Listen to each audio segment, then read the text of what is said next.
శరణం శరణం అయ్యప్ప స్వామియ శరణం అయ్యప్ప శబరిగిరీశ అయ్యప్ప స్వామియ శరణం అయ్యప్ప సత్యం జ్యోతి వెలుగునయా నిత్యం దానిని చూడుమయా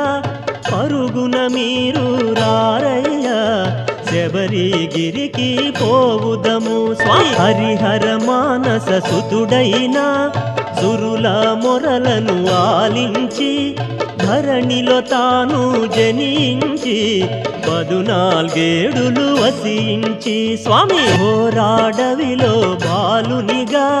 సర్పము నీడన పవళించి వేటకు వచ్చిన రాజునకు పసిబాలునిగా కనుపింపా మణికంఠ అను నామముతో పెంచిరి రాజులు మురిపె